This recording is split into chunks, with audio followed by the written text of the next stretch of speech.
Vamos de Malafaia? Ou você quer fazer a pausa? Não vou fazer pausa não, vamos de Malafaia. É que eu não aguento mais ver o Malafaia. Eu vi o vídeo que você enviou, que a gente vai ver. Tem poucas interferências, mas as interferências que eu farei serão fulcrais. Vamos lá. Coloca aí o nosso pastor querido. Vamos pensar o nosso pastor. Diversão semanal. Bem-vindo, é aquela coisa. Eu também não aguento mais o Malafaia. Acho que o Viaro, mais do que nós dois, não deve aguentar. Ele tem um alarme no celular dele. Mas ele pesquisa, ele acompanha Malafaia. Ele pesquisa também o Malafaia. Não, o Viaro ele tem um dom para cheatification, que é um negócio maravilhoso, assim. O Viaro... Eu queria entender, às vezes, o que tem por trás dessa careca aí toda. É que eu acho, sinceramente, que não há nada melhor do que tu consumir aquilo que não presta. Então é difícil de explicar, eu sei que é difícil. Mas Que frase é essa, bicho? Pois é, não é nada melhor do que tu consumir aquilo que não presta. Eu tenho realmente adoração por olhar e dizer assim, mas que merda é essa que eu acabei de ler? Eu tenho adoração por isso, entendeu? Então tu precisava comer a portuguesa da Ilha da Madeira que eu comi quando fiz 21 anos de idade. Aquilo sim era comer o que não presta. Você não faz ideia. E não era uma portuguesa de 20 anos, era uma senhora de mais de 60 anos que tinha tido varíola, usava meias elásticas. Era uma coisa impressionante. Mas com 20 anos tu come até bananeira, melancia, quanto mais portuguesa velha da Ilha da Madeira. Isso há 60 anos. Pelo amor de Deus. Silas Malafaia, hoje completam 6 meses da perseguição de Alexandre de Moraes contra mim. Vamos lá.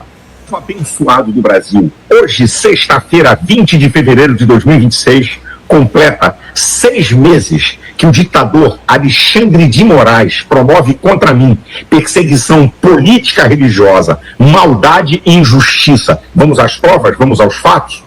Eu estava chegando de Portugal no Brasil.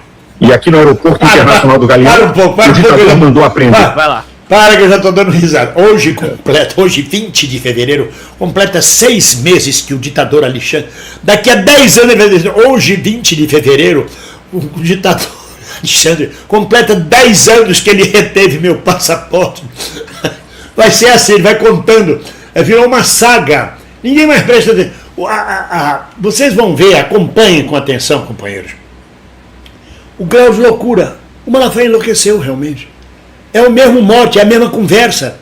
Sabe quando a pessoa começa a falar sozinha aí? Arrependei-me, porque vem aí o apocalipse. No Rio de Janeiro, na década de 80, 90, tinha um coitado, um senhor doido, ele tinha uma Bíblia na mão e falava sozinho, nem gritava, falava para ele mesmo que Jesus vai chegar, porque não... O Malafaia está desse jeito, é a mesma cantilena o tempo inteiro. Solta aí, vamos ver. Vamos ver então. Ai, meu Deus do céu. O bom é que assim, o Alexandre de Moraes toma decisões de madrugada, né, bem-vindo? Ele também deve assistir os vídeos do Malafaia rindo. Porque já dá para rir. Já dá para rir, porque a conversa é a mesma. É papo de maluco. Tá, Malafaia, aconteceram outras coisas no mundo, na vida, você vai continuar falando isso a vida inteira? Porra! E ele começa falando grave, daqui a pouco começa a voz aguda. Parece porco sendo caneado, como diz o Viário. Porco sendo esfolado. Meu passaporte, cadernos teológicos e meu telefone celular. Aqui começa a aberração. Todo mundo jurídico sabe que para aprender o passaporte de alguém tem que ter risco. É preciso explicar ao Bolsonaro que quando ele fala que começa a aberração, não é que começa a berrar, não, Bolsonaro. Começa a aberração. Não, é a aberração. Aqui começa a aberração. Porque se deixar para os bolsonaristas...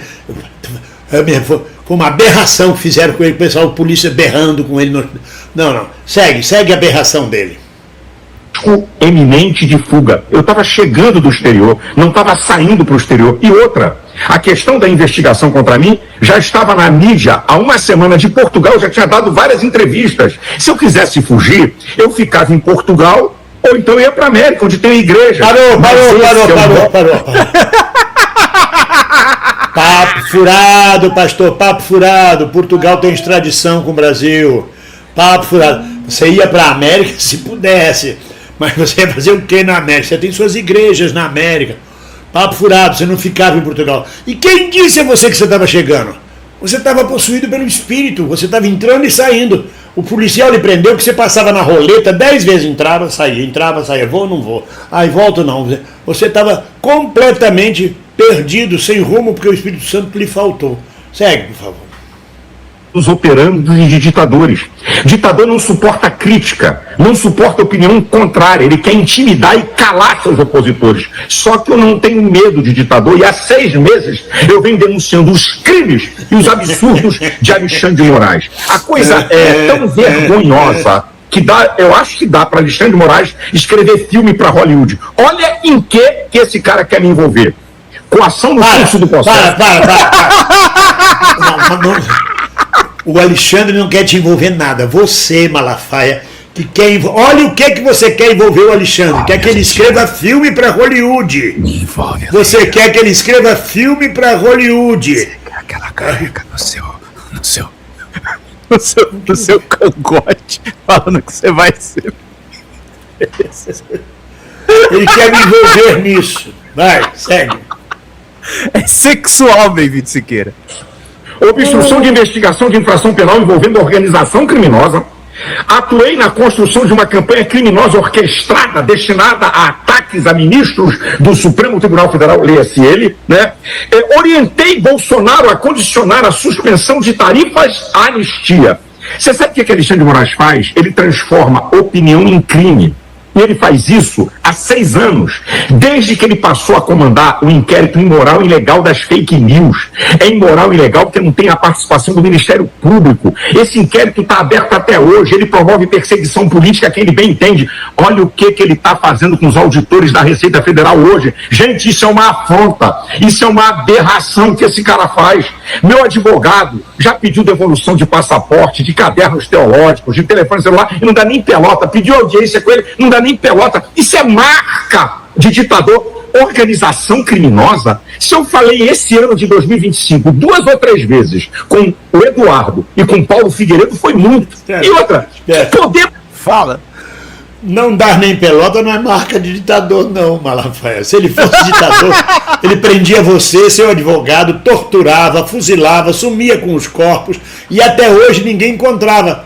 E provavelmente Bolsonaro, num discurso, ia dizer: o grande Alexandre de Moraes, grande torturador, o terror do Malafaia que desapareceu e não sobrou nem osso. Deixa ele papo furado, cara. Deixa ele papo furado.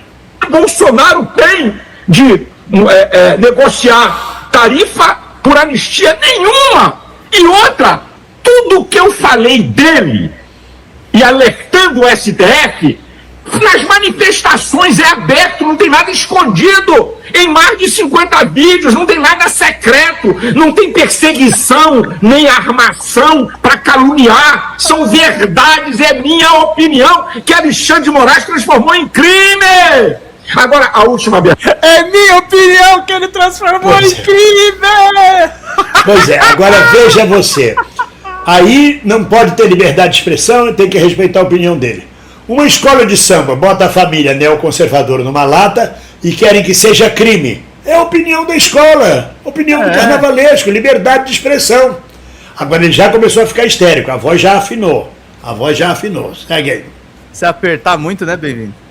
Razão. Olha a última.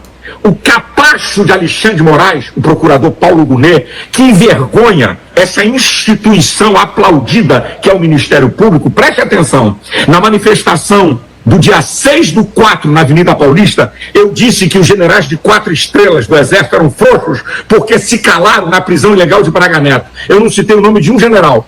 O comandante do Exército faz uma queixa na PGR.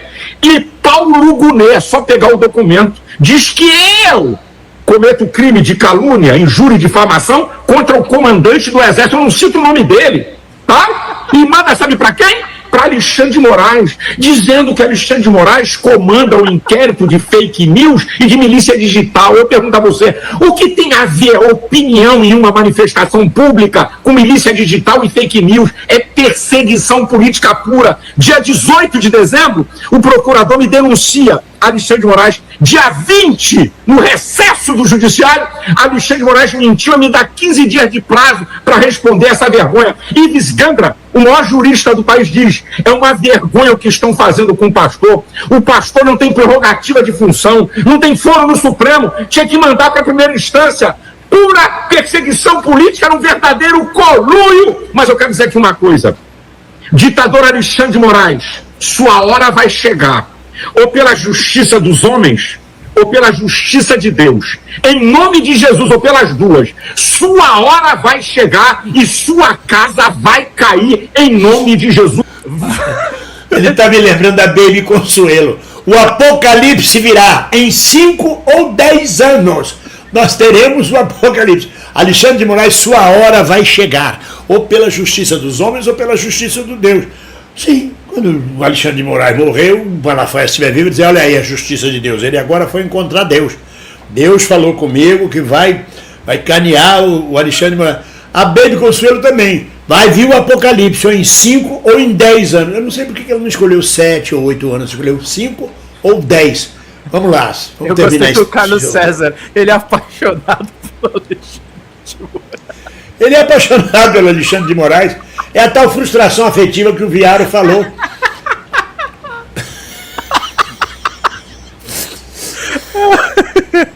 Pelo bem do Brasil. Deus abençoe você e sua família. Domingo, 1º de março, a partir das 14 horas, na Avenida Paulista. Vocês vão ver o que eu vou dizer lá. Deus abençoe você e sua família. Deus abençoe o Brasil. Vocês vão ver o que eu vou dizer lá. Porra, esse cara fala mesmo, hein? Vai ser imperdível. Ele sempre diz que tudo que ele faz é imperdível. Ele na Paulista vai ser imperdível também.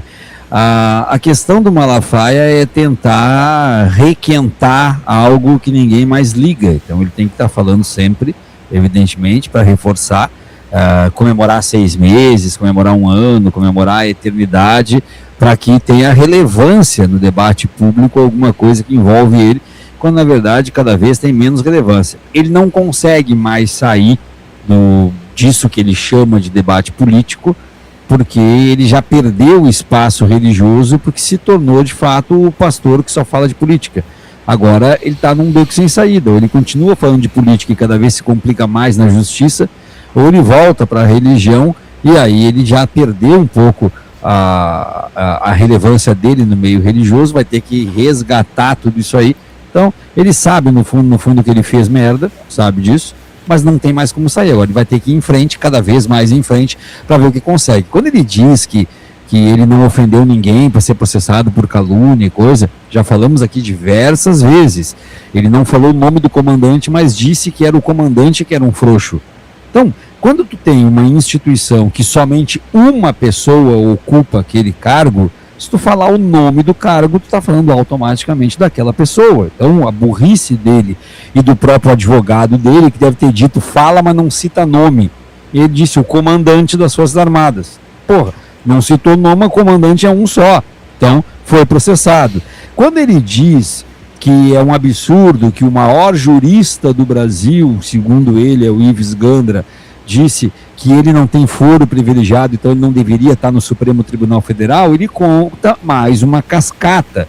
Na verdade, ele está no Supremo Tribunal Federal porque o caso dele está enquadrado no processo das fake news. Exatamente. Que é comandado pelo Alexandre de Moraes. É por isso que ele está no STF, porque ele foi enquadrado no processo das fake news, cuja relatoria é do... Ele esconde isso para tentar posar de grande injustiçado. Malafaia é um ressentido, o ressentimento dele diretamente relacionado com a falta de decolagem que ele teve no campo dele religioso. Ele chegou num teto e ele esperava ir muito mais além disso, tornou-se um ressentido e tentou, através de relações políticas, de influência partidária, aumentar a relevância dele e acabou perdendo relevância no campo religioso e não ganhando relevância no meio da política. A última aposta dele agora é que a extrema-direita ganhe o poder para tentar, de alguma forma, destituir o Alexandre de Moraes, ou que ele consiga colocar um candidato dele, visto que ele não quer o Flávio, ou seja, ele está de novo enrascado. Bem-vindo.